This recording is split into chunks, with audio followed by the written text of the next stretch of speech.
Hello, kamusta tayo lahat? I praise the one and only Almighty Father, for He is amazing, magnificent, the Alpha and Omega. And I praise my Jesus, the one and only mediator to the Almighty Father, our Redeemer, the only Redeemer, the only Savior, our Jesus Christ. And I'm thankful to the Holy Spirit for the guidance, for the strength, for reminding us of our Father and of Jesus Christ. So si Almighty Father, nag-iisa lang siya. Iisa lang siyang tatay nating lahat. Si Jesus Christ, nag-iisa lang din siya na Savior, Redeemer, King of Kings, and Lord of Lords. Nag-iisang mediator. Wala nang iba. At ang Holy Spirit, nag-iisa, hindi nagbabago. Papasalamat ako.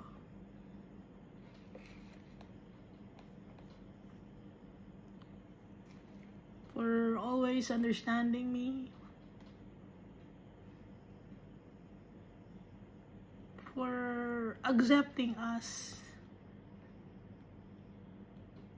as the children of the Almighty Father.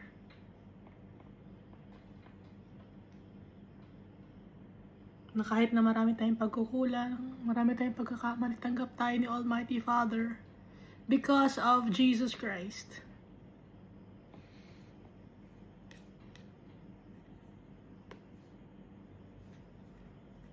So last time, madami tayong nabasa ng mga parables that Jesus has taught us. Yung last time na pinag-usapan natin, the parable of the returning owner.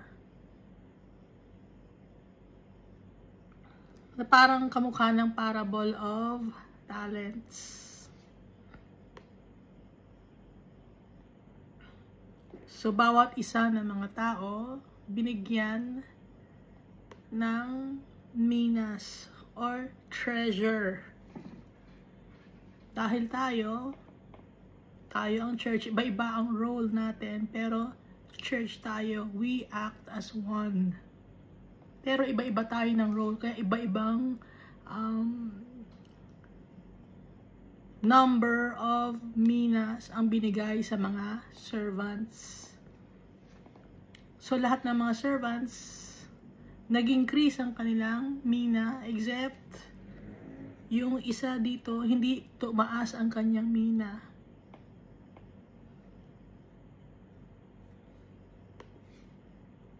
Hindi nag-increase, hindi nagkaroon ng interest ang kanyang mina, hindi siya nakapag-store up ng treasure.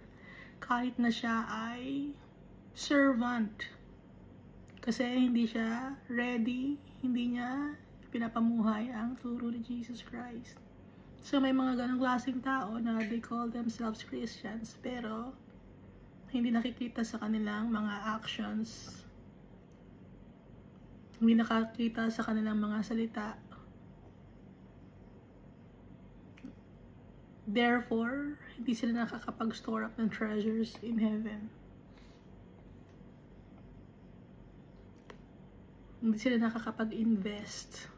Dahil ang true investment na malaki ang ROI, return of investment, kay Almighty Father, kay Jesus Christ. At dito, no, yung binabanggit na enemies, itong mga enemies naman na to, sa verse 27. But bring here those enemies of mine who did not want me to reign over them and slay them before me. So ito yung mga tao na they rejected Jesus Christ and the Almighty Father. they'll have no part in God's kingdom.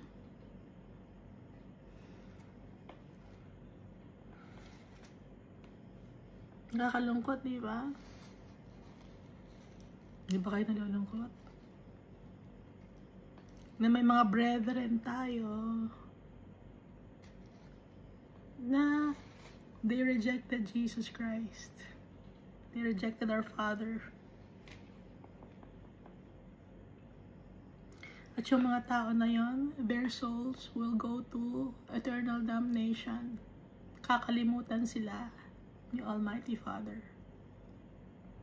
Hindi nila makukuha ang birthright nila or ang kanilang inheritance.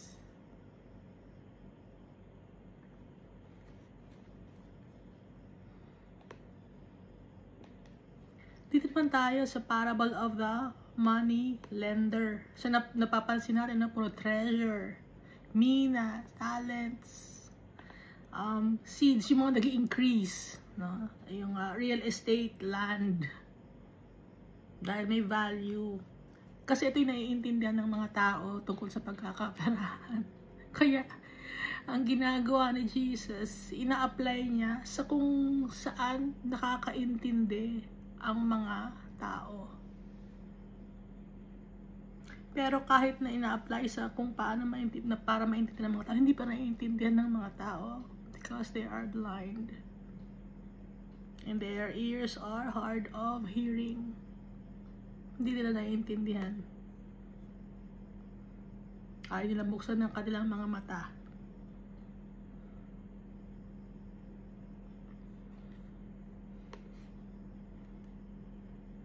So, sino yung money lender dito? Parable of the money lender, Luke chapter 7 verse 42. Yung may kanta, no? Yung bata pa ako. Year 1800s yun. Yung he paid the debt he did not owe. I owe a debt I could not pay. My Jesus paid the debt that I could never pay. So si Jesus Christ, binayaran niya yung utang natin. Na hindi natin mababayaran yung utang natin dahil sa sobrang dami ng kasalanan natin. Pero si Jesus ang nagbayad lahat ng mga utang natin. Never natin mababayaran. Wala tayong may pagmamalaki sa tatay natin. Wala tayong may pagmamalaki kay Jesus Christ. So basahin natin tong Luke chapter 7 verse 40 to 42. And Jesus answered and said to him, Simon, I have something to say to you. So ito si Simon, ito si Peter, no? So he said, Teacher, say it. Verse 41, there was a certain creditor who had 2 debtors. Merong isang taong nagpapautang at merong 2 taong nangutang sa kanya, 2 debtors. One owed 500 denarii and the other 50 or 50 denarii. So ginagamit ni Jesus Christ monetary unit, minas, talents, denarii, or yung mga valuable items like pearl, gold, silver, real estate, no? Or sometimes plants, sometimes naman mga animals like sheep and goats. Pero laging madami, maraming sheep, maraming goats. So kayamanan din yon. Treasure din yon dito sa mundo. So ito naman ngayon, 500 denarii ang utang ng isang tao. Yung isang tao naman, 50 denarii. So, mas malaki yung utang ng may 500 denarii ang utang niya kaysa sa 50 denarii. Pero pareho silang may utang. So, tayo ngayon, lahat tayo makasalanan. Lahat tayo may utang. Yung iba sa atin, iba-iba ang mga kasalanan natin.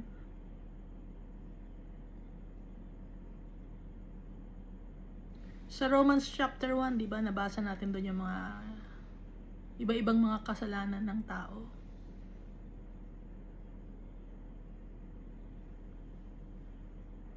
So ito, one owed 500 denarii and the other 50 or 50 denarii.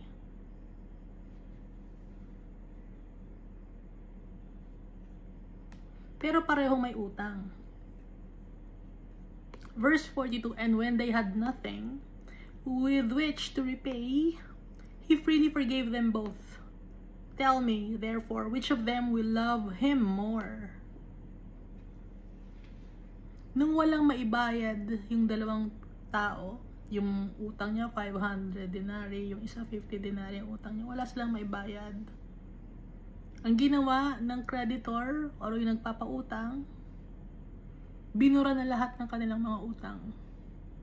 He freely forgave them both. Tell me, sabi ni Jesus, therefore, which of them will love him more? Sino ang magmamahal doon sa nagpautang ng mas madaming pagmamahal at bibigyan ng respeto? Si Almighty Father, yung mas maraming utang. Dahil mas maraming utang niya, mas napatawad siya. Pero lahat tayo, no, i-compare lang ni Jesus.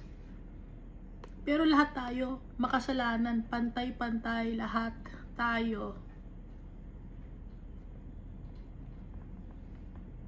Ang pagkakaiba nga lang, yung iba aware sa ating mga kasalanan, yung iba hindi sila aware.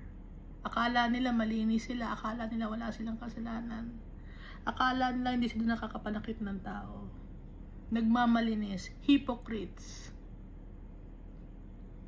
Ngayon, sino nagmamahal kay Almighty Father tsaka kay Jesus Christ? Yung mga umaamin sa kanilang mga kasalanan, remorseful of their sins. Yung iba naman ng mga tao, kahit wala silang kasalanan, wala silang ginagawa, no? Pero ine-enable nila ang tao na magkasala. Kasalanan din yun. I-tolerate nila ang mga tao na magkasala. Kasalanan din yun. Example, may nakita kang isang magnanakaw, nagnakaw siya. Itinanong sa'yo, nakita mo ba yung magnanakaw? Ikaw, hindi, wala akong nakita. Nagsinungaling ka. Akala mo wala kang kasalanan kasi hindi ka nagnakaw. Pero nagsinungaling ka at tinolerate mo dahil hindi nakuha yung magnanakaw, hindi na huli. Hindi ka nagsalita. Kasalanan yun, hindi mo inamin. Ayun, andun ang hindi mo tinulungan ng kapwa-tao mo.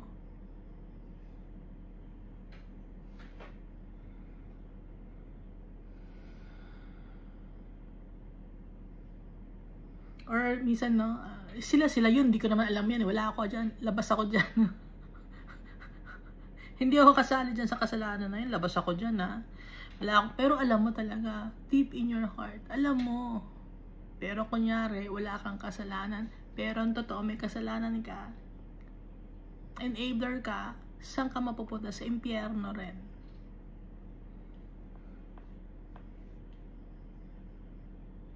Yung pinagtatakban mo, yung kapwa-tao mo, na nagkasala, kasalanan din yun. Pinagtatakban mo.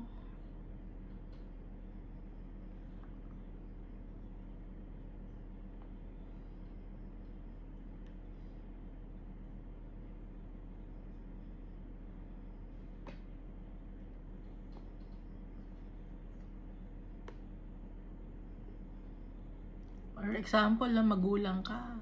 Tapos alam mo may kasalanan yung anak mo, itinatago mo pa yung anak mo. Hindi, walang kasalanan yung anak ko.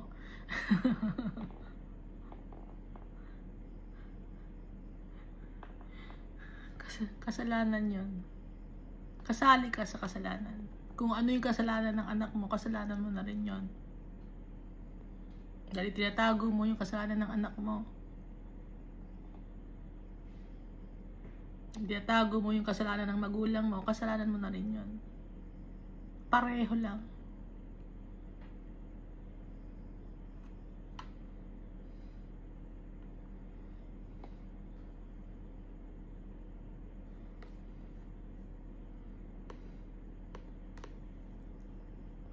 Kaya nga yung mga kinukwento dito ni Jesus Christ na mga tax collectors, tsaka yung mga harlots,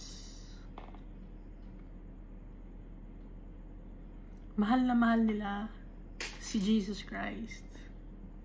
Mahal na mahal nila si Almighty Father. Yung mga tao nagsisi, kagaya ni Zacchaeus, dahil napatawad siya sa kanyang kasalanan, dahil napakalaki ng kanyang kasalanan, nagpapasalamat siya. Yun ang ibig sabihin ni Jesus dito. Pero yung mga tao na nagmamalinis or linis-linisan, mga hypocrites yon.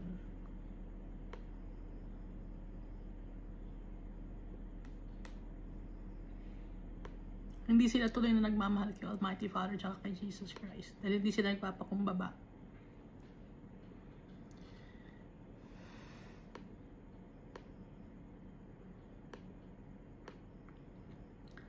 So dito tayo sa parable of the rich fool. Nabasa natin, di ba? Yun sa Book of Samuel, si Nabal. Nabal means fool. At dito sa Luke chapter 12 verse 16 to 21, itong parable of the rich fool, parang si Nabal, na asawa ni Abigail. Na si Abigail, naging asawa siya ni David nung namatay si Nabal, no? So basahin natin. Luke chapter 12 verse 16 to 21. Then he told them a parable, saying, there was a rich man whose land was very fertile and productive. Merong lupain, maraming mga pananim, at maraming mga abundant yung kanyang mga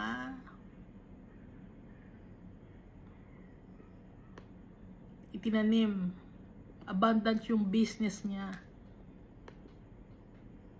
So yung business nung time na to, nung time ni Jesus, puros mga nagtatanim or kaya sa dagat nangunguha ng isda or nag-aalaga ng mga sheep or lambs. Usually ganun ang trabaho ng mga tao nung time ni Jesus. Tapos yung iba mga servants na, no? Servants na, meron silang mga master. So ito, businessman ito. There was a rich man whose land was very fertile and productive. And he began thinking to himself, what shall I do since I have no place to store my crops? Ano kaya ang gagawin ko? Kasi malaki na yung business ko. Paano ang gagawin ko kaya para mapalago ko lalo ang business ko? Doon ko ilalagay yung mga crops ko, yung mga itinanim, yung mga wheat, kasi maliit na yung lagayan ko, kailangan palakihin ko na yung barn ko. Malaki na yung investment ko, malaki na yung nakukuha kong pera.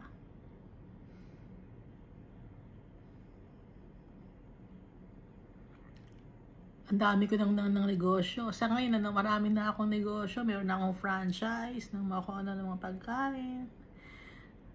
May pera na ako sa Switzerland, gano'n. Marami ng alahas, marami ng lupain sa buong mundo, nakabili ng island. Ano kaya ang gagawin ko para doon ko na lang ilalagay ang mga treasure ko?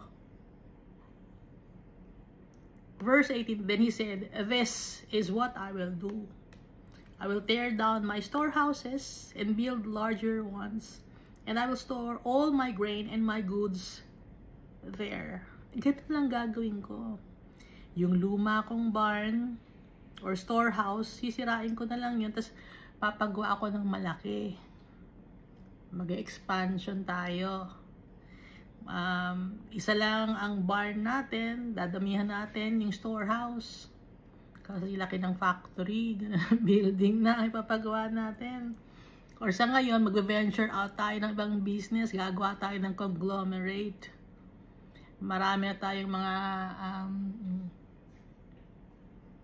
sister company.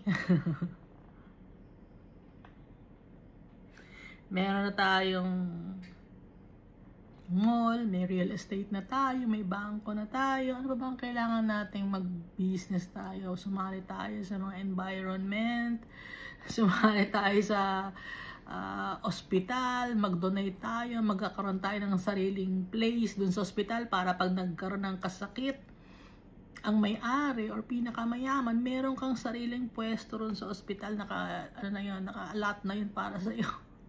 Meron silang ganon.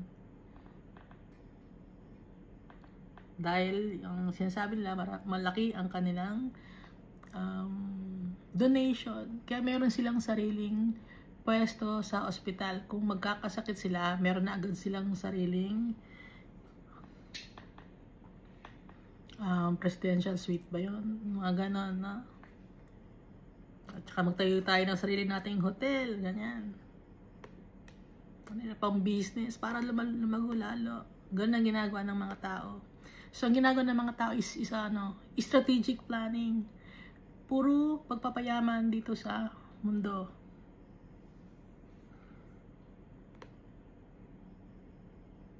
Kailangan i-promote natin, magkaroon tayo ng advertising agency. So, ang dami na nating negosyo. So, ito yung example ng sinasabi ni Jesus Christ, no? Dahil dito, yung rich fool, pinalawak niya yung kanyang storehouse, giniba niya yung luma, at pinalakihan niya, nagpagawa siya ng malaki. Ngayon, sa panahon natin ngayon, i-apply natin sa panahon ngayon, nagkakaroon ka ng branch sa iba-ibang mga lugar, no? Tsaka nakipag-tie up ka na sa mga international companies. Ang galing pakinggan, di ba?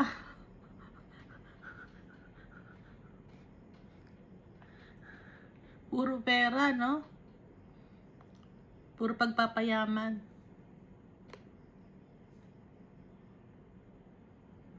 So, people are storing up treasures here on earth.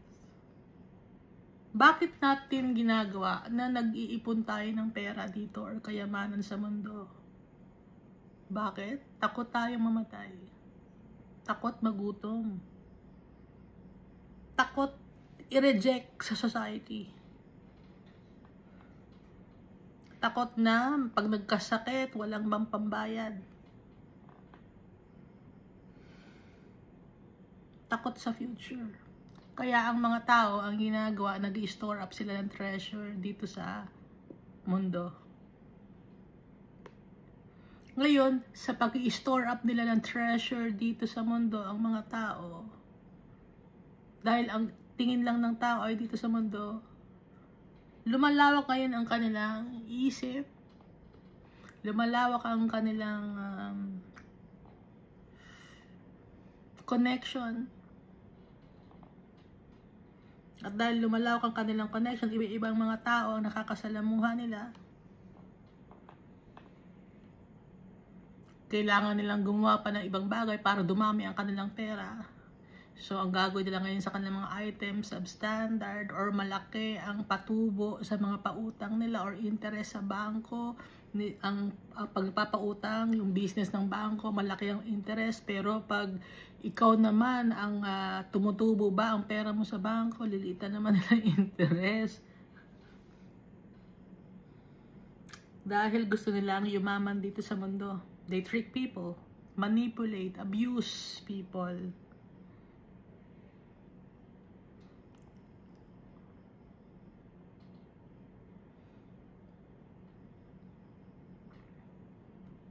At yung iba pa, pag meron tayong mga kamag-anak, nakita nila na naghihirap na ang kanilang kamag-anak, lalayuan nila, pero yung time na mayaman ng kanilang mga kamag-anak, lalapitan nila, irerespeto nila, ilalagay pa nila sa pedestal. Pero pag nakita nila na naghihirap na, ang sasabihin nila ay wala namang pera yan eh, huwag na natin pansinin yan.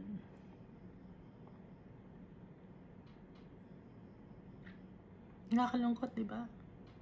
Kaya yung mga tao ngayon, ang goal sa buhay, yumaman, sumikat, magkaroon ng power.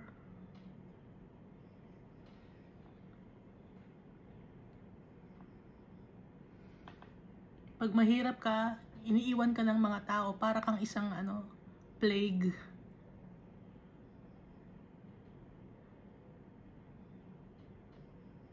Narinig ko.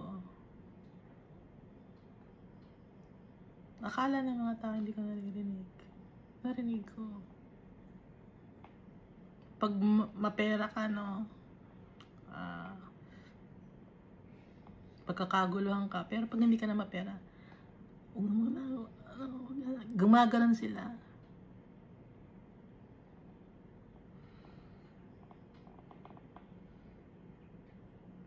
Kaya ang mga tao, gusto nilang magkapera, gusto nilang yumaman. Validation ng ibang mga tao. Pero tayo, kahit hindi tayo mayaman dito sa mundo ito, hindi natin kailangan ng validation ng tao, ang kailangan natin validation ng Almighty Father.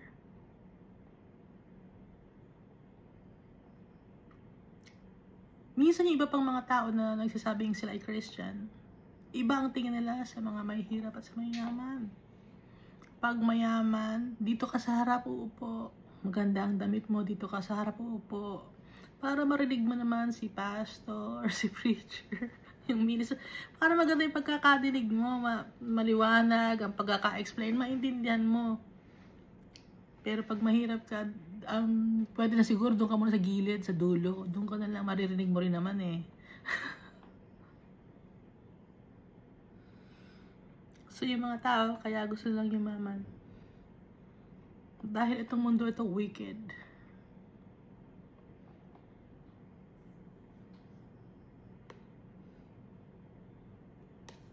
Tuloy natin verse 19. Dito sa rich fool. And I will say to my soul, soul, you have many goods stored up for many years. Rest and relax. Eat, drink, and be merry. Or celebrate continually. Dahil marami ka ng mga negosyo. Kubra ka na lang ng kubra ng pera. Kukunin mo na lang yung tubo mo. Halimbawa, sa stock market, yung tubo mo na lang kukunin mo dahil meron ka ng pera nakalaan doon, nakastake na lang doon. Or sa bangko, yung tubo na lang kukunin mo, yun na lang dahil madami ka namang pera. Yung tubo na lang kukunin mo. Dami kang negosyo, yung tubo na lang. Kaya ang gagawin mo ngayon, magpa-party-party ka na lang, relax-relax lang, pa-travel-travel, kakain ka lang sa magagandang lugar, makikipag-rubbing elbows with rich and famous. Kaya wala ka na nga alalahanin kasi mayaman ka na eh. Verse 20. But God said to him, you fool. Foolish ka. Sabi ni Almighty Father. This very night, ngayong gabi, your soul is required of you. Babawiin na sa'yo yung kaluluwa. Dahil lahat ng mga bagay na kung anong meron tayo, hindi sa atin. Kaya itong kaluluwa natin na nagsasabi na ibebenta ko ang kaluluwa ko. Hindi mo mabibenta ang kaluluwa mo, hindi ko may-ari niyan. Yung mga tao na nagbebenta ng kanilang katawan, pananagutan nila yon kay Almighty Father. Dahil hindi sila ang may-ari ng katawan. Ang pagmamay-ari ng katawan natin, ng buhay natin, si Almighty Father, kaya niya tayo create, is to worship Him, to love Him. Kaya niya tayo ginawa. Pero ang mga tao, iba ang goal. Perverted ang utak ng tao.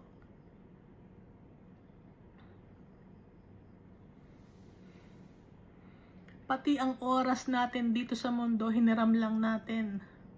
Binibigyan lang tayo ng time frame dito ni Almighty Father. O ito anak, binigyan kita ng oras. Ito yung kaluluwa, binigay ko na rin sa'yo. Ito yung body. Ha? Gawin mo na. Anong gagawin mo? To store up treasures in heaven. Pero hindi naintindihan ng tao. Anong ginawa? Dito sa mundo nagpayaman, dito sa mundo nakafocus ang utak ng tao.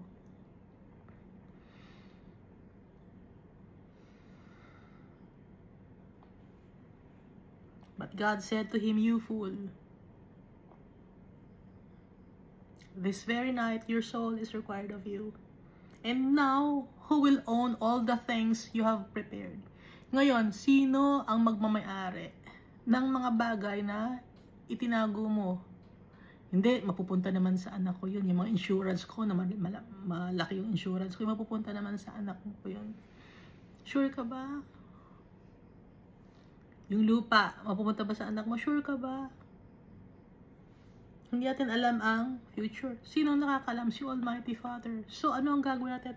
We must store up treasures in heaven. Dahil ang goal ni Almighty Father, why He created us, is to love Him, to worship Him, to be with Him and Jesus Christ in His eternal kingdom that will never end. That's the grand master plan. Pero wala sa isip ng tao because people are wicked.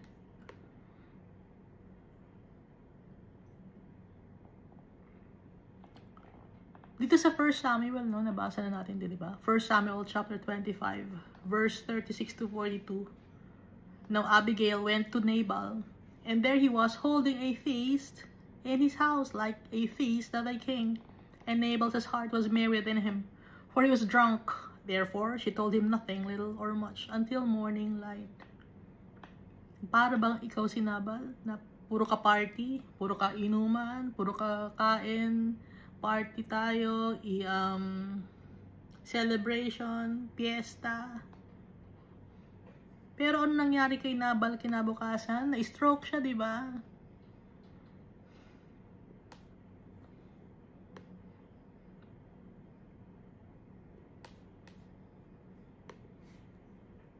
So, nakapag-relax ba si Nabal?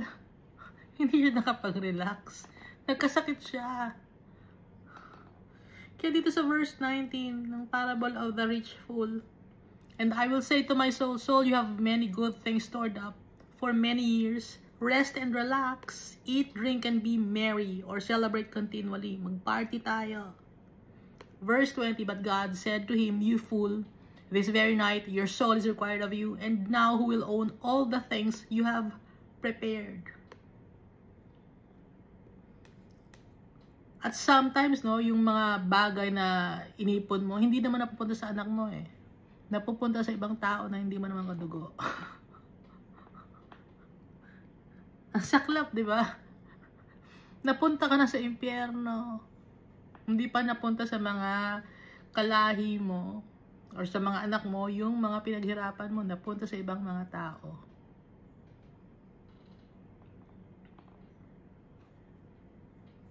Na yung mga tao naman, magpapayaman din. So, it's a cycle.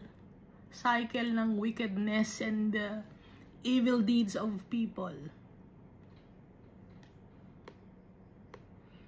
Ito yung ginagamit ni Satan to trap men. Ano ang ginawa ni Satan after ni Jesus nakapag fasting for 40 days and 40 nights? Anong ginawa ni Satan? He tempted Jesus. Anong sabi ni Satan? O lahat ng ito mapupunta sa iyo. Sambahin mo lang ako. O bibigyan kita ng ng gawin mong bato itong tinapay. Ay, gawin mong tinapay itong bato. Ti-attempt niya si Jesus, di ba? Pero si Jesus Christ hindi siya nagkasala. Hindi siya nagpadala sa kasinungalingan ni Satan. Na kahit na ibibigay daw sa kanya ang buong lupain, ang buong land.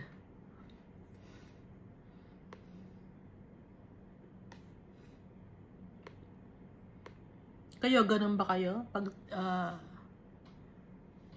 ti-attempt kayo ni Satan, ibibigay ko sa iyo ang kayamanan. Sambahin mo lang. Ako sasabihin sa'yo ni Satan, gawin mang gagawin mo. Kunyari, hindi yun ang gagawin mo, pero yun ang ginagawa mo. Pag nakafocus ka sa mga bagay sa mundo na to, ganun ang ginagawa mo. Sinasamba mo si Satan. Dahil, ang nagmamayani sa ngayon sa mundo na to ay si Satan. At kung ang isip mo lang ay nandito sa mundo na to, wala kay Almighty Father, greediness, selfishness, wickedness ang nasa puso mo, puro ka lang, hindi, akin ito, karapatan ko to, akin ito, puro paakin, gano'n. Pag puro paakin ka, puro hindi, akin to, baka mawalan ako eh, swapang. Hindi mo nakikita, pero nakikita ni Almighty Father. At alam ni Satan na gusto mo yung ginagawa mo, naswapang ka. So, saan mapumunta ngayon ng iyong kaluluwa? So, it is for the one who continues to store up and hoard possessions for himself. Nag-hoard siya ng mga kayamanan. Hindi, bibili ako ng sasakyan. Lahat ng kulay, akin yan. Ganyan. Yung bahay, meron ako kanyang bahay sa ganyang lugar. Sa ibang lugar naman, sa ibang country, sa ibang planeta naman ako bibili.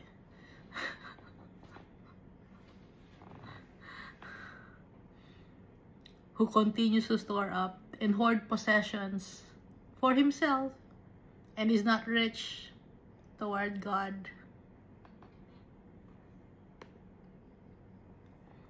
Wala siyang relasyon kay Almighty Father, kay Jesus Christ. Yung putol ang relationship niya as son of God. Putol, hindi siya anak ng Diyos. Yung mga tao na wicked, yung mga nag-hoard, yung mga greedy. Hindi tayo children of the Almighty Father kung greedy tayo.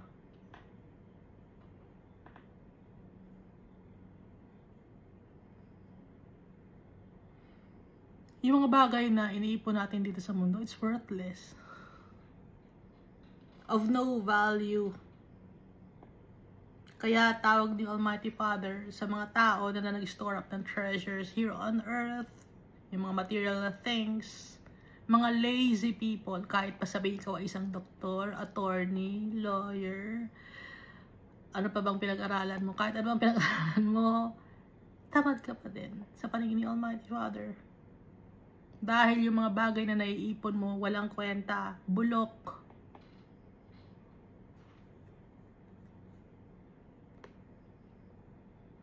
Kung bulok ang naiipon mo, anong tapog sa'yo? Saan ka pwedeng ilagay? Kasi bulok yung mga naiipon mo eh. So, bulok din ang pagkatao mo. Kung bulok ang pagkatao mo, saan ka ilalagay? Eternal damnation. Paano lang ba tayo nagkakaroon ng value? Nagkakaroon tayo ng value because of Jesus Christ. Kaya malaki ang ating value. Makukuha natin ang ating birthright because of Jesus Christ. Gagayahin natin si Jesus Christ.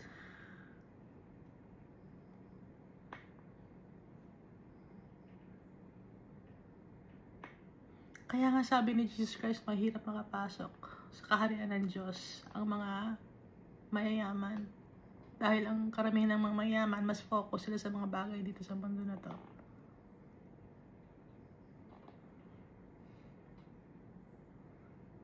Ngayon, kung hindi ka mayaman dito sa mundo na to,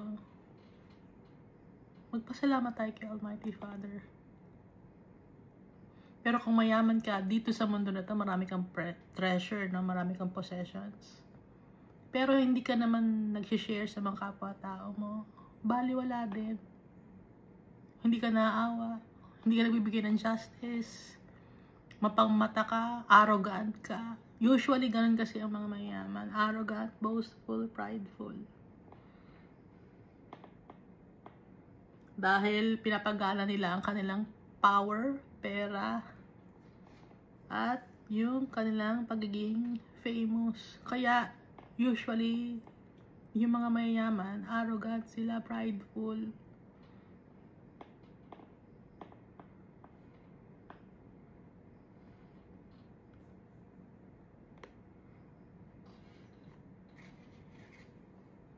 Usually, hindi ko nila lahat.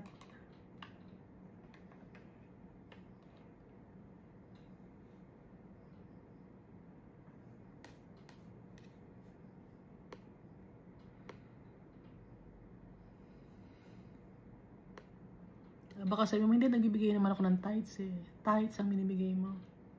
So, 10% lang ang binibigay mo. 10% ng pagkatao mo ang binibigay mo, ganun. Binibigyan mo ng limit.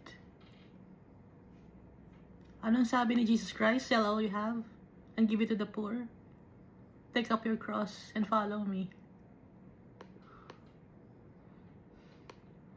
Hindi lang yung pera, kundi yung pagkatao mo. Magtrabaho para kay Almighty Father. Para magtrabaho para kay Almighty Father. Practice natin yung ituturo sa atin ni Jesus Christ.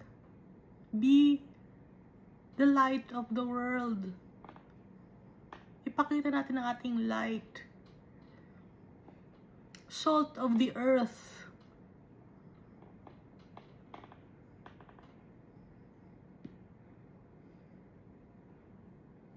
Mahalin natin si Almighty Father. Siya ang priority natin. Lagi natin may isip si Almighty Father. Okay ba kay Almighty Father to? Isisik ko yung guidance ni Almighty Father. Magpipray ako sa kanya. Gusto ba ni Almighty Father magtayo ako ng ganitong negosyo? Payag ba si Almighty Father na dito ako?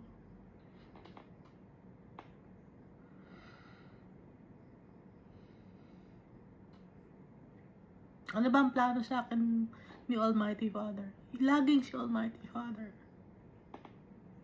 And we will use the name of Jesus Christ.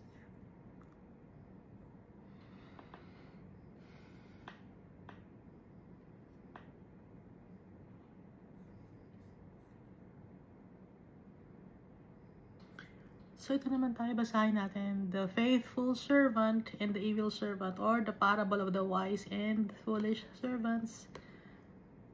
Babasa natin to sa Luke chapter 12 verses 35 to 40.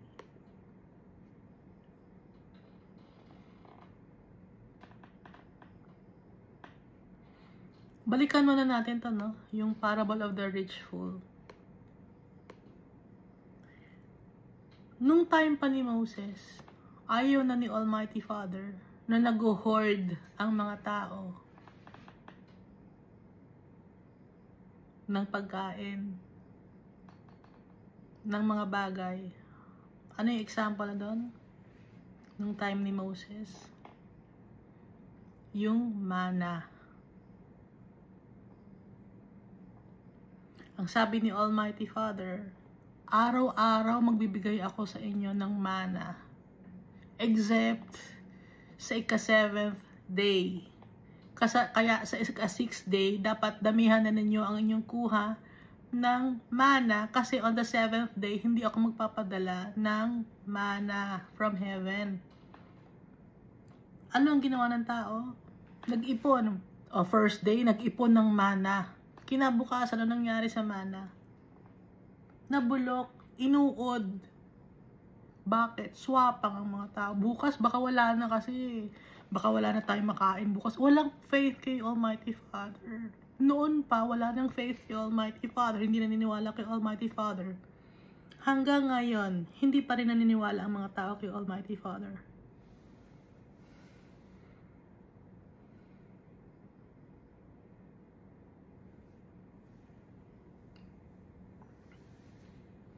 So, nabulok, it bred worms and stank.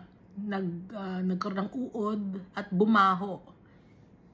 Kaya nagalit si Moses, no? Nasa Exodus chapter 16 yon. Dahil utos ni Almighty Father eh. Ngayon, pag sa ika-7th day, walang mana na ipapadala si Almighty Father.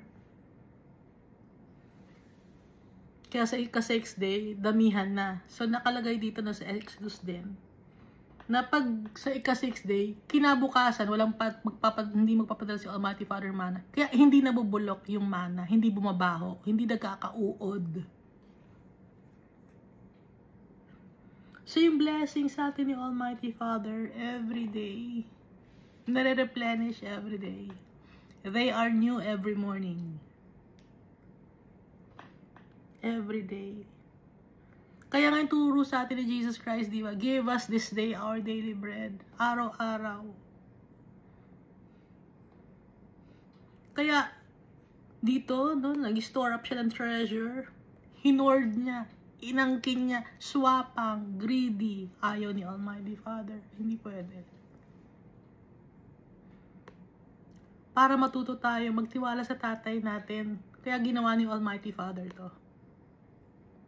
At shinare sa atin ni Jesus Christ. Tinuruan tayo ni Jesus Christ.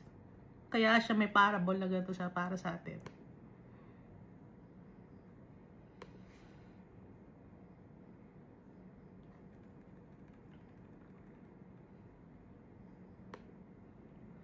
So dito tayo nasa the faithful servant and the evil servant, the parable of the wise and foolish servant. Luke chapter 12 verse 35 to 40.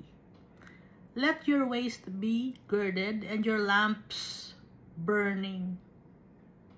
And you yourselves be like men who wait for their master when he will return from the wedding, that when he comes and knocks, they may open to him immediately.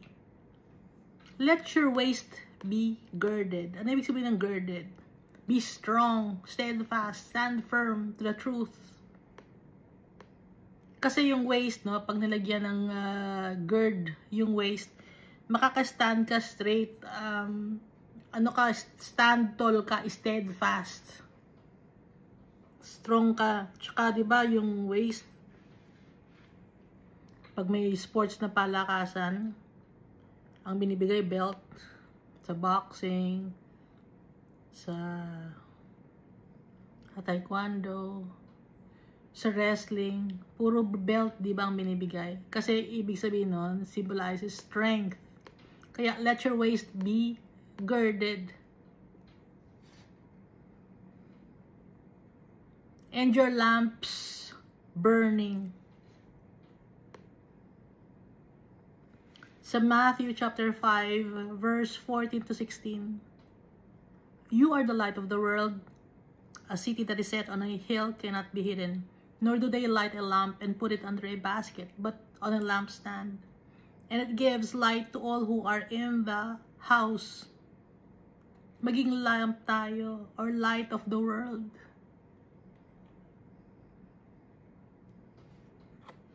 Ipamuhay natin. Pag sinasabing cannot be hidden, cannot be hidden, itinago mo kahit na ikaw yung light of the world, alam mo yung truth, pero hindi mo ginagawa, itinago mo. Ngayon, tayo as Christians, followers of Jesus Christ and the Almighty Father, you are the light of the world. Ipakita natin ang light natin. Yung light natin kayo galing kay Jesus Christ, kay Almighty Father, sa Holy Spirit. Yung strength natin. Maging example tayo. Makita ng mga tao. And your lamps burning. And yourselves be like men who wait for their master. Aantayin natin si Jesus Christ sa kanyang pagbabalik. He is our master. He is our king. When he will return from the wedding, that when he comes and knocks, that they may open to him immediately. Verse 37, blessed are those servants whom the master, when he comes, will find watching. Yung mga nag-aantay. Blessed yung mga servants tayo, inaantay natin yung pagbabalik ni Jesus Christ. Blessed tayo. Assuredly, I say to you that he will gird himself and have them sit down to eat, and will come and serve them.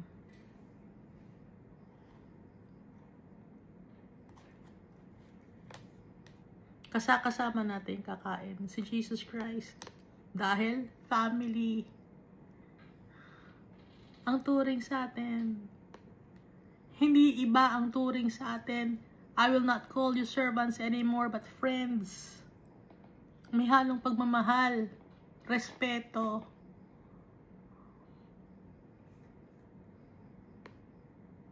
Inile-level niya tayo sa Kanya. Inile-level ni Jesus Christ tayo. Dinataas tayo ni Jesus Christ. Dahil pinatawad niya tayo sa ating mga kasalanan.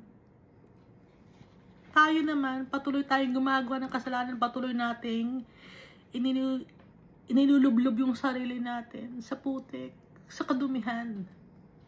Pero itinataas tayo ni Jesus Christ, nililinis niya tayo. Tapos tayo naman, gusto nang lagi natin sa putik, sa dumi, sa kadiliman,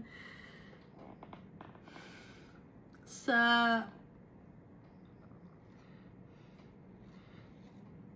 putik, sa kung ano mang mga kabulukan. Pero si Jesus Christ, nilinis niya tayo. Tinatawag niya tayong friend. Verse 38, and if he should come in the second watch, or come in the third watch, and find them so, blessed are those servants. If he should come in the second watch, pag sinasabing second watch, 6 to 9 p.m. yun. Or come in the third watch, 12 a.m. to 3 a.m. yun.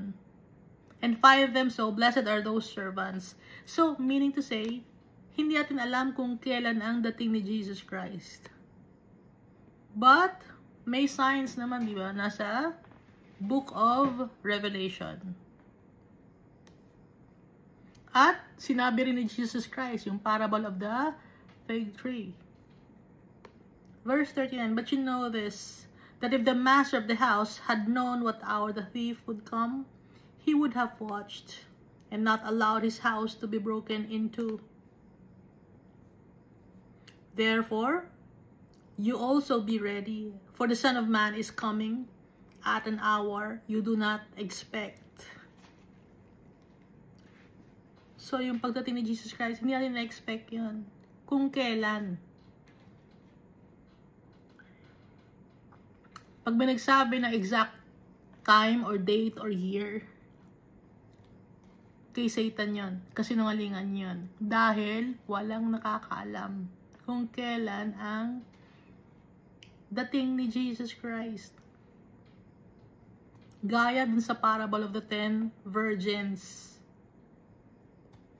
Pero may mga signs na ibibigay. Nakalagay sa Book of Revelation, di ba? Ano yung mga signs na nasa Book of Revelation? Padami ng padami ang mga taong makasalanan. Padami ng padami ang mga greedy people.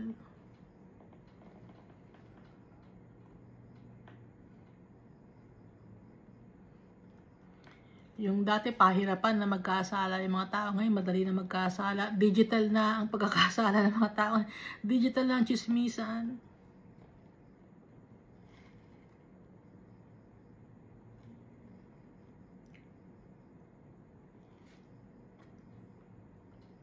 Verse 41, when Peter said to him, Lord, do you speak this parable only to us or to all the people?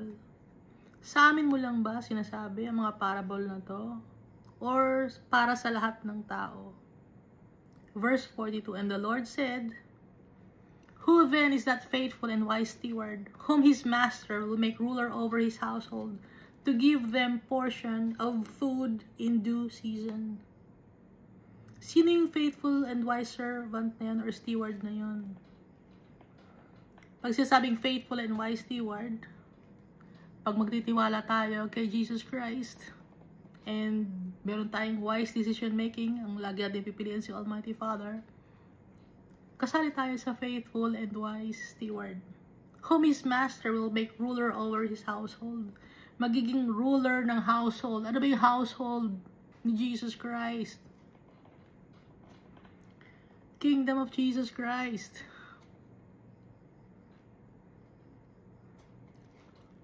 That will never end na ibinigay ni Almighty Father kay Jesus Christ. Yun yung household sa heaven. At sa New Jerusalem, nasa Book of Revelation, to give them portion of food in due season. Verse 43, blessed is that servant whom his master find so doing when he comes.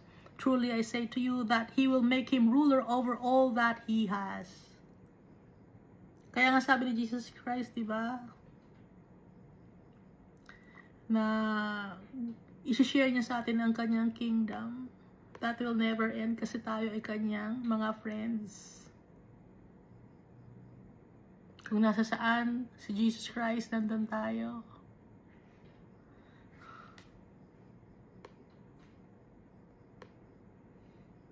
So ito rin ay ang inheritance. He will make him ruler over all that he has. Kasama tayo. Abundance, love, joy, and peace for all eternity. Contentment. There will be no more pain and suffering, no more death.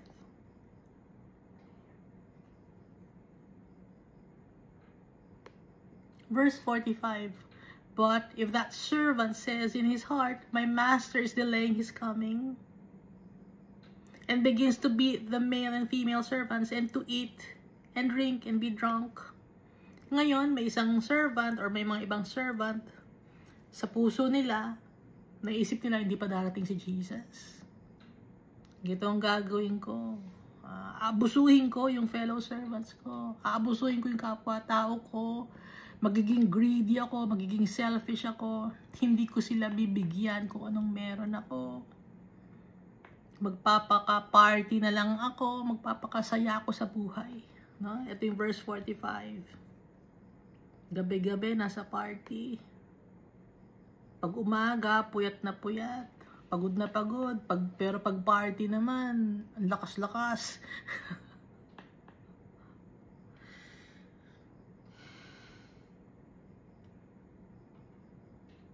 Hindi ka faithful steward kung ganun. Hindi ka wise servant kung ganun. Verse 46, the master of that servant will come on a day when he is not looking for him, and at an hour when he is not aware, and will cut him in two, and appoint his portion, or appoint him his portion with the unbelievers.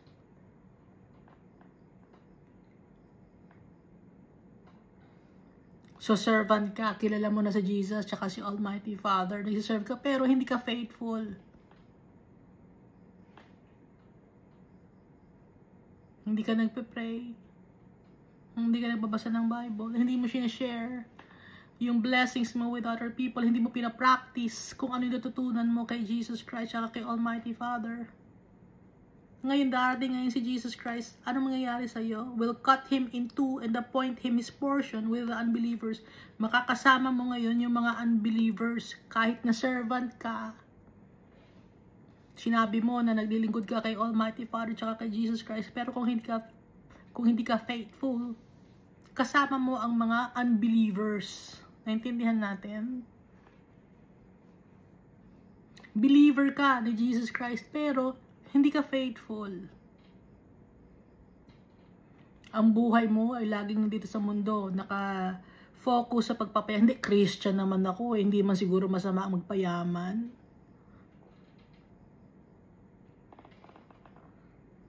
O, doon ka ngayon, kasama mo ang mga unbelievers. Sa asan may mga unbelievers? Nasa eternal damnation. Nasa impyerno, makakasama mo. Tatanggalin ang name mo sa Lamb's Book of Life. Buburahin. Verse 47, and that servant who knew his master's will and did not prepare himself or do according to his will shall be beaten with many stripes. Ngayon yung servant na yun, nagsasabi na siya ay Christian, follower ni Jesus Christ, follower ni Almighty Father. Alam niya kung anong gusto ni Almighty Father, to do God's will. To be obedient to the teachings of Jesus Christ and the Almighty Father. Lahat alam niya na sa Bible, pero hindi niya sinunod. Hindi niya pinamuhay yung mga nasa Bible. Did not prepare himself and do according to his will. Mas inuna niya yung kanyang sarili. Kung inuna niya yung kanyang sarili, hindi niya sinunod yung will ni Almighty Father tsaka ni Jesus Christ, kundi yung will niya ang sinunod niya, yung sarili niya. Kahit pasabihin siya ay isang pastor, deacon, elder, minister, kahit ano pa ang tawag sa'yo, reverend, kung ikaw ay arrogant, boastful, chismoso, manipulator, abuser,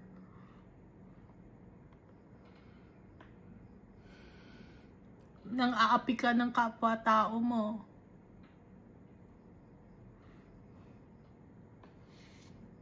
ano ang gagawin sa'yo? Shall be beaten with many stripes. Sa impyerno, ganun eh. No? Yung mga demonyo sa impyerno, pinapalo nila doon.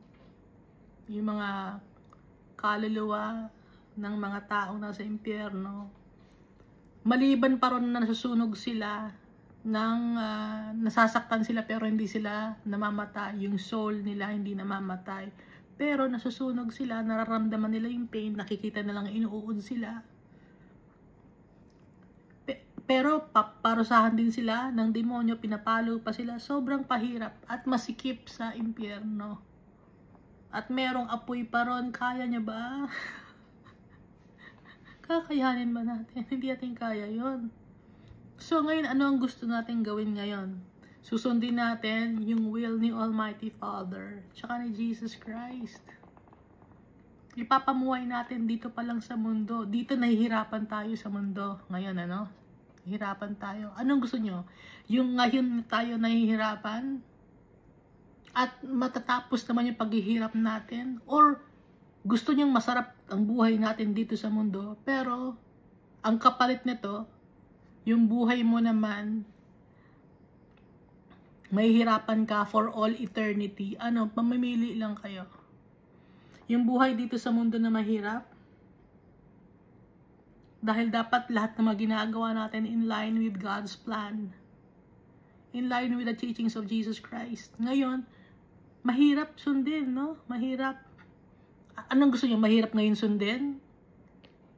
Pero ang kapalit naman ay abundance and contentment and to be with our Father sa heavenly abode, sa kingdom ni Jesus Christ that will never end. Or gusto niyo na walwal kayo dito sa mundo, puro kayo party, puro kayo chismisan, marami kang inaasawa, marami kang tinatabihan, gusto mo lagi pera.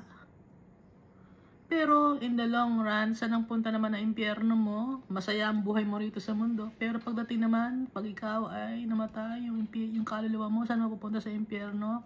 And that's for all eternity.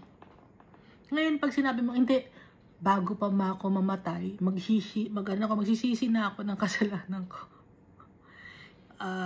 Hindi mo alam kung kailan ka mamamatay. Hindi mo alam. Kaya nga sabi ni Jesus Christ, you fool. Hindi mo alam ngayon, kukunin na sa'yo ang kaluluwa mo.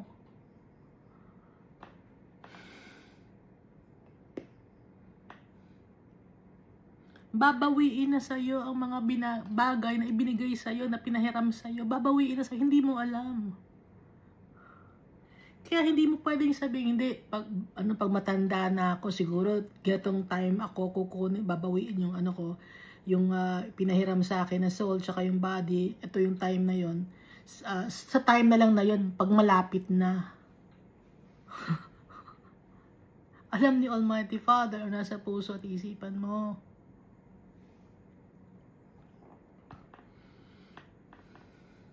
Akala mo mautakan mo si Almighty Father tsaka si Jesus Christ. Hindi natin mautakan yung tatay natin. Kaya wag kayong ganyan. Hindi, pag time na lang na na magkakasakit na ako, hindi naaabot na magkakasakit ka na, hindi mo alam. Nakikita niyo ba sa internet? Ang dami, di ba? Bigla-bigla na lang. Ang gulat nga ako eh. Yung meron akong ka-FB. Uy, ano nangyari? Nagpa-post lang ito ng isang araw. Ano nangyari ngayon? Nawala na siya. Hindi man lang tumanda. Hindi natin alam ang buhay ng tao. Kaya nga, binibigyan tayo ng teachings ni Jesus Christ. You fool. At this very hour. Ano nga sabi ito? Kukunin na sa'yo ang iyong kaluluwa.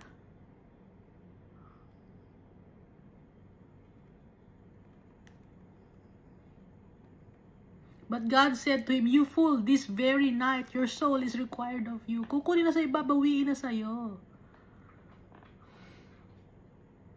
Kaya wag tayong maging foolish. Anong gagawin natin? Wise decision making. Ano yung wisest decision making that we will do? Lagi natin kausapin yung tatay natin. Lord God, Almighty Father, Jesus Christ, Holy Spirit. Lagi natin kakausapin.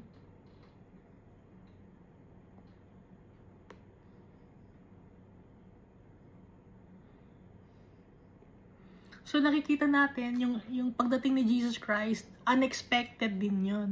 Pati yung pagbabawi ng soul sa atin, unexpected din yun. So dalawang klase, ha? Ano yung mga unexpected? Babawiin yung kaluluwa sa atin, your soul is required of us, you fool, ganon. And then, unexpected din yung pagbabalik ni Jesus Christ. Kaya ginawa ni Almighty Father to para lagi tayo maging ready. Para malaman kung sino ang worthy to be with our Father and Jesus Christ. Kung sino ang worthy para maging tagapamahala. Ruler over His household. Kaya ginawa ni Almighty Father yun. Kaya hindi sinasabi sa atin ni Almighty Father kung kailan ulit babalik si Jesus Christ.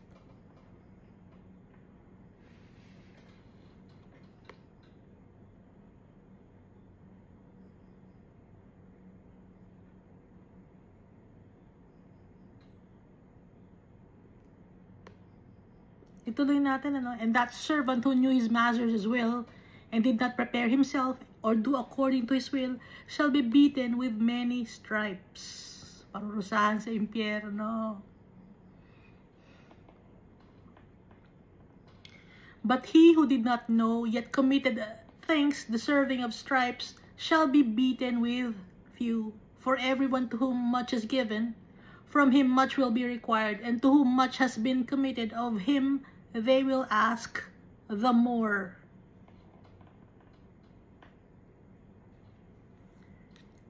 Kasi alam na natin yung totoo. Ito ibig sabihin itong verse 48. Alam na natin yung totoo. Kaya he who did not know yet committed things deserving of stripes shall be beaten with few. Konti lang kasi hindi mo alam. Pero kung alam mo na, for everyone to whom much is given, madaming binigay sa iyo na knowledge and wisdom and understanding. Ibinigay na sa atin lahat ni Almighty Father. Ito na lahat ng mga tools na gagawin mo or gagamitin mo to store up treasures in heaven. Ito ang ibig sabihin ito, yung for everyone to whom much is given, from him much will be required. Nire-require tayo ni Almighty Father tsaka ni Jesus Christ. Alam na natin. Ngayon, baka malungkot kayo. Bakit kasi sinabi mo sa amin? Sana hindi mo na lang sinabi sa amin. Para ignorante kami, di ba? Ngayon, sinabi mo na wala na.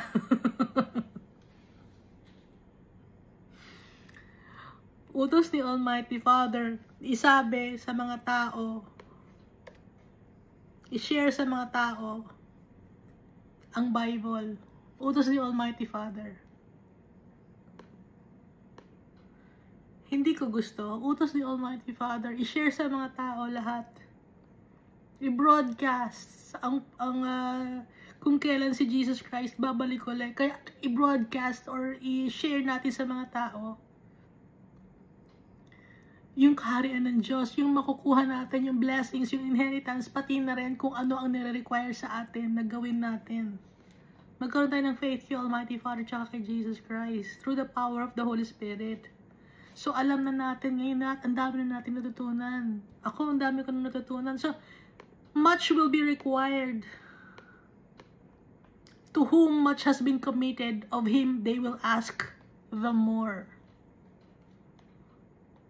Pag marami tayong alam tungkol kay Almighty Father, tsaka kay Jesus Christ, tapos hindi natin ginawa, hindi natin sinunod si Almighty Father. For everyone to whom much is given, from him much will be required. Alam mo na yung totoo, pero hindi mo ginawa, anong mangyayari sa'yo? Mas malaki ang kaparusahan. Bakit mas malaki ang kaparusahan? Kasi napaka-painful eh. Although pare-parehong parusa na nasa impyerno na. Pero kaya nga much has been committed. Kasi napaka-painful for us Christians. Alam natin yung totoo, pero hindi natin yung ginawa. Kaya mas masakit sa atin yung tas nasa impyerno ka, kumpara sa mga tao na hindi nila alam. Hindi masakit sa kanila masyado kasi hindi nila alam masyado. Ngayon, tayo, na mga Christians, follower of Jesus Christ and the Almighty Father, ang dami nating alam, ang daming binigay sa atin. Kaya, pag napunta tayo sa impyerno, mas napakasakit para sa atin.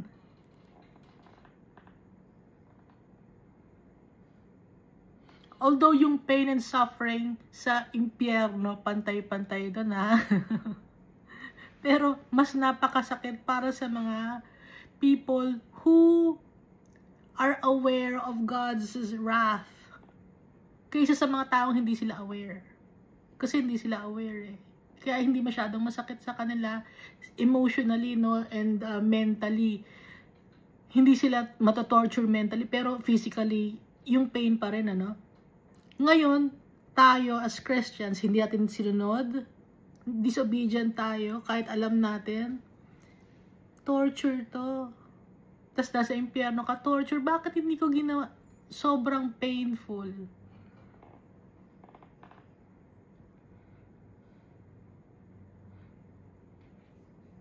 Ba't ko alam na sobrang painful?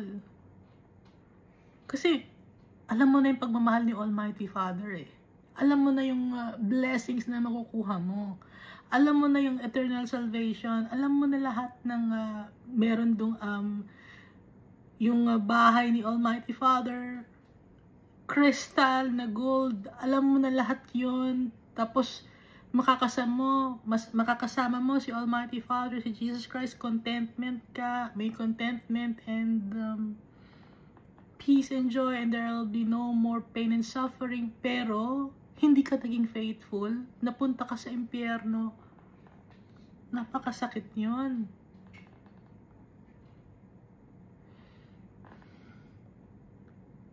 Ngayon, may nag-share sa inyo, alam ninyo yung mga makikita ninyo sa heaven, alam na natin na makakasama natin si Almighty Father, tapos hindi niyo ginawa or hindi niyo sinunod si Almighty Father tsaka si Jesus Christ kung anong sinasabi niya sa Bible.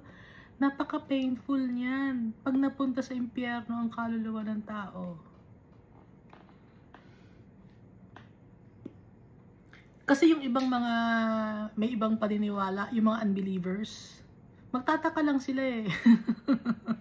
Magtataka lang sila, bakit na kaya ako napunta rito? Tapos papaluin sila ng mga demonyo, gano'n. Tapos may mga apoy doon, no? Masasaktan sila physically, mararamdaman ng pain, ha? Parang physical pain. Pero makikita mo na nasusunog ka, pero hindi ka matatapos, hindi ka mauupos, hindi ka totally mag-uubos. Ano ba? Hindi ka totally masusunog. Compared sa isang Christian na bakit nandito ako kung sinunod ko lang sana si Almighty Father. Kaya nga, itong ibig sabihin ng verse 48, but he who did not know, yet committed things deserving of stripes, shall be beaten with few. Yung mga mga unbelievers, who did not know, yet committed things deserving of stripes, hindi nila alam eh, shall be beaten with few. Or kung may alam man sila, hindi sila naniwala. So those are the unbelievers. But for everyone to whom much is given, ano ba yung binigay sa atin? Yung treasure, ibinigay na sa atin, old and new treasure. From him, much will be required.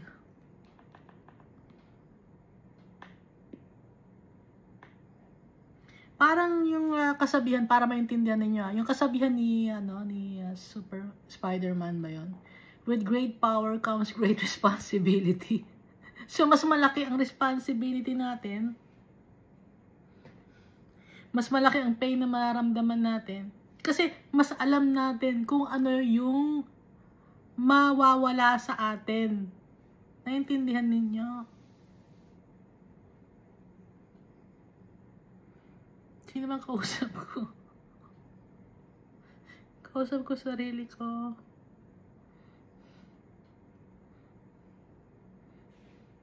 So alam na natin ang truth. Alam natin ang pinapagawa sa atin ni Almighty Father ni Jesus Christ. At ginaguide tayo ng Holy Spirit, nire-remind niya tayo.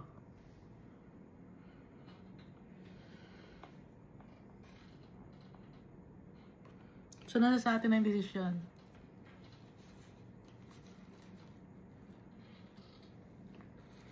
Bakit ko sinabi sa inyo? Sinabi ko dahil utos ni Almighty Father isabi sa mga tao ang good news. I-share sa mga tao ang salita ng Diyos. I-share ang kingdom of heaven sa mga tao kung ano ang kanilang makikita or mararanasan at kanilang makukuha pag sila ay nagtiwala kay Almighty Father at kay Jesus Christ through the power of the Holy Spirit.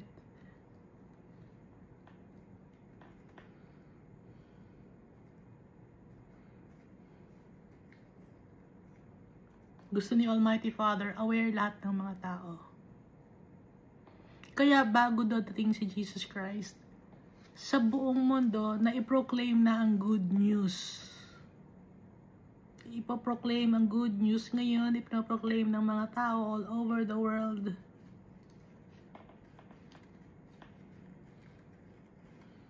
At si Almighty Father, yung mga na ituturo sa atin ni Almighty Father na pumapasok sa puso natin, ngayon depende na lang kung yung puso ng tao na yon ay parang yung parable of the sower. No? I-check nyo yung parable of the sower, yung 4 na klase ng hearts ng tao. Tayo ba yung pang-4 na hearts ng tao na tumubo sa puso natin yung pagmamahal ni Almighty Father? At natuto tayo at inaantay natin si Jesus Christ.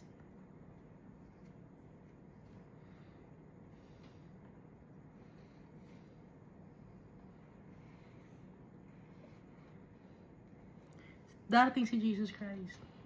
Aantayin natin. Kung hindi pa i-require sa atin ng ating soul.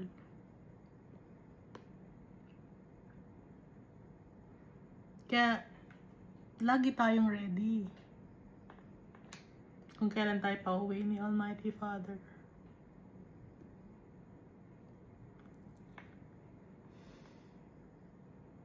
Yung bahay ni Almighty Father, crystal, makinang, maraming mansion, castle, pero castle lang tingin ko kasi mansion, madami.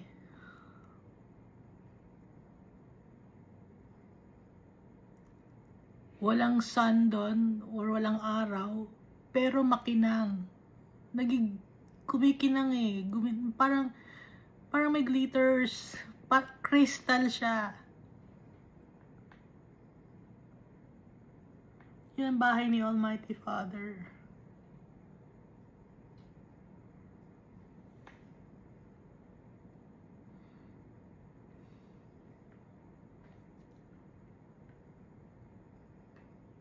Sabi ni Paul, for me to live is Christ and to die is gain.